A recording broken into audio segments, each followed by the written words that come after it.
Prioridad din ng Senado na talakayin ng panukala ni Pangulong Ferdinand R. Marcos Jr. na suspindihin ang excise tax sa langis. Si Luisa Irispe sa detalye. Pinag-aaralan na ng Senado ang plano ni Pangulong Ferdinand R. Marcos Jr. na humingi ng emergency powers para suspendihin ang excise tax ng langis. Ayon kay Senate President Vicente Sotto III, prioridad nilang mapag-usapan ang panukala. Katunayan, nakikipag-usap na si Sotto kay Executive Secretary Ralph Recto para sa pagpasa ng batas hinggil dito. We'll be reviewing it, as I said earlier. Over the weekend, yung office ko at office ni Executive Secretary, nagpapalitan kami ng impormasyon and their proposals.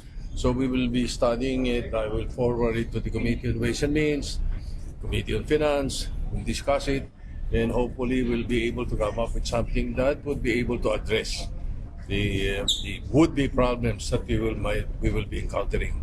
Ayon naman kay Sotto, sa oras na makuha nila ang proposal mula sa Pangulo, tulad ng ibang panukalang batas, dadaan din ito sa third reading sa plenaryo at may 3 araw bago ito mapasa. Maliban na lang kung gagawin itong urgent ng Pangulo. Gayunpaman, pipilitin umano ng Senado na mapasa ang panukala bago mag-adjourn ng Kongreso ngayong Marso. It will have to go through the 3 readings unless it is declared emergency. Then therefore we'll do away with the 3-day rule. But again, depende sa mga pag-uusapan namin yan. But given they're just 2 weeks before the break, Sir SP, kaya pa ba yun? Kaya naman yan. Kung talagang emergency, kaya yan. Pero may request. Si Senate President Pro Tempore Panfilo Lacson naman, pabor din na maipasa ang emergency powers sa Pangulo. Anya, ang tututol dito, malinaw na ayaw lang ibsan ang paghihirap ng mga Pilipino dahil sa presyo ng krudo. Kahit naman si Senator Risa Hontiveros, nakikitang reasonable ang nais na ito ng Pangulo. Pero para sa kanya, maaaring hindi ito sapat. Dapat raw magpasa na rin ang Kongreso ng emergency supplemental budget.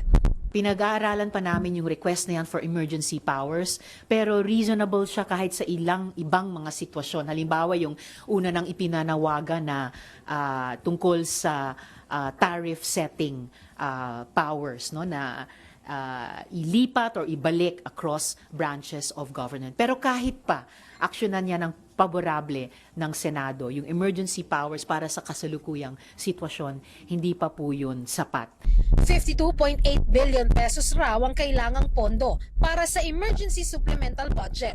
12 billion dito mapupunta sa transport sector, 2.8 billion para sa agricultural subsidy at 38 billion naman para sa pagpapauwi ng mga OFW. Sapat na raw ito para punan ang posibleng krisis dahil sa langis sa loob ng 1 taon. At kung magtutuloy-tuloy ang disruption sa global oil supply dahil sa giyera, kailangan ng saluhin ng gobyerno ang napipintong economic shock mula sa tumitinding oil crisis.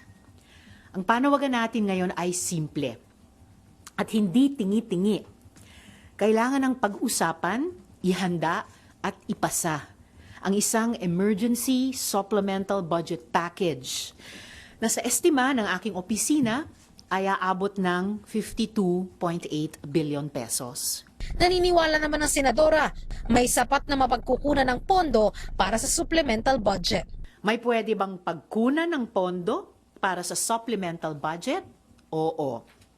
Nandyan ang tinatayang 70 billion pesos mula sa discontinued flood control projects noong 2025. Mayroon ding 2.5 billion pesos na pondo for farm machinery. Pwede tayong kumuha sa 17.5 billion pesos na pondo para sa pag-host at pag-chair ng Pilipinas sa ASEAN 2026 Summit. Kung sakali naman anya, pipilitin din nila itong maipasa bago matapos ang Marso. Samantala, pinasisilip din naman ang mga senadorang umano'y nananamantala sa pagtaas ng presyo ng langis. Si SP Sotto, ang tanong, may reserve pa.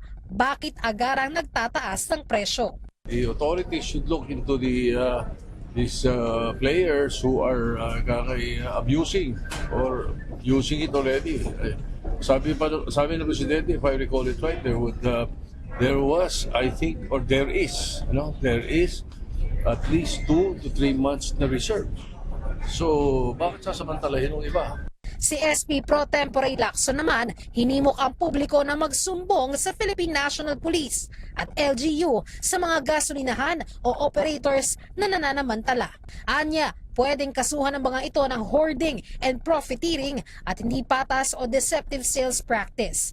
Si Senator Sherwin Gatchalian naman, kinokondena ang umano'y garapalang taas presyo tulad ng kamakailang napabalita na umabot sa 105 pesos kada litro sa diesel at 90 pesos naman sa kada litro ng gasolina. Malinaw, pinapahirapan lang nito ang mga tsuper, manggagawa at ordinaryong Pilipino. Pinaiimbestigahan niya ito sa Department of Energy upang masampahan ng karampatang kaso. Luisa Erispe para sa Pambansang TV sa Bagong Pilipinas.